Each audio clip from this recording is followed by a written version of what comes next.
Kisa cha mtoto Sagini sasa kimechukua mkondo mwingine tena baada ya mwanaume wa miaka 26 kufikishwa mahakamani kwa jaribio la kumuua mtoto huyu wa miaka 3 kwa kumng'oa macho. Mwanaume huyu alifikishwa leo katika mahakama ya Kisii kutokana na maombi tofauti ya kumtaka kumzuilia kwa siku 5 zaidi, huku polisi wakikamilisha uchunguzi kuhusu kung'olewa kwa macho kwa mtoto huyu.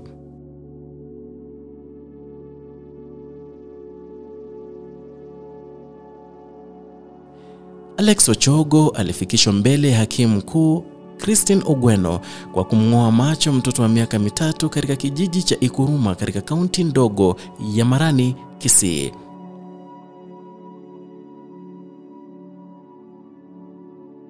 Kiongozi wa mashtaka Hilary Kaino alijaza ombi la kumzuiliwa kwa mshukiwa kwa siku 5 ili kuwezesha polisi kukamilisha uchunguzi na pia kuwakamata washukiwa zaidi, akiwemo mamake Ochogo ambaye ndiye mshukiwa mkuu.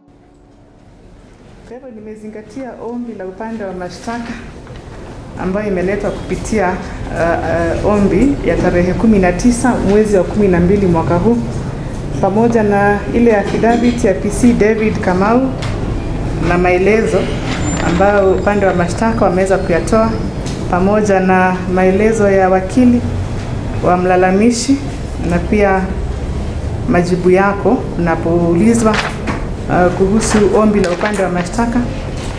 Natoa uamuzi ya kwamba wewe utaweza kuzuiliwa kwenye kituo cha polisi cha Rioma Police Station kwa siku 5 ili uweze kuwasaidia maafisa wa upekuzi na uchunguzi wao. Pili, afisa ambaye anasimamia kituo cha polisi cha Rioma Police Station anaelezewa kwamba aweze kuhakikisha usalama wako utakapokuwa kwenye kituo hicho cha Rioma Police Station. Kesi yako itatajwa Ijumaa hii tarehe 23 mwezi wa 12 mwaka huu, tuweze kupata mwelekeo kulingana na uchunguzi ambao utakuwa umefanywa na maafisa wa upekuzi.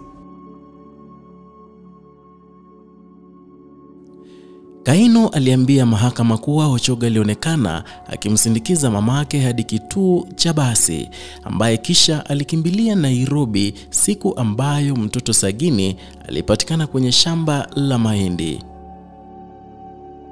Mwendesha mashtaka aliambia mahakama kuwa kumshikilia mshukiwa rumande itakuwa salama kwa mshukiwa ili kuepuka kudhuriwa na wananchi.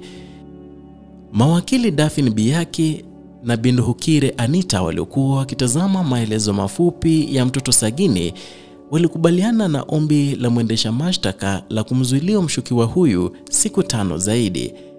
Hakimu wa mahakama Bi Ogweno aliamua kwamba mshukiwa atazuiliwa kwa kituo cha polisi cha Rioma kwa siku 5 huku polisi wakikamilisha uchunguzi wao.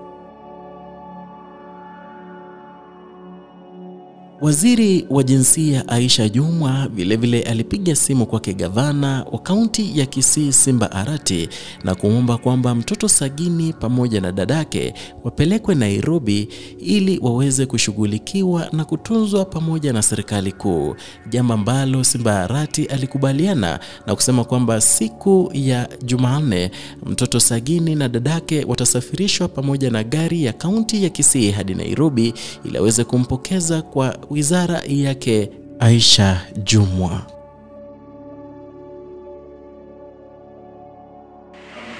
I got a call from the Minister of Gender, that is our Honorable Aisha Jumwa. Right now, hapo kwa ofisi ameniambia amepata safe house for baby Sagini and sister. I'm told the sister has been filed 7.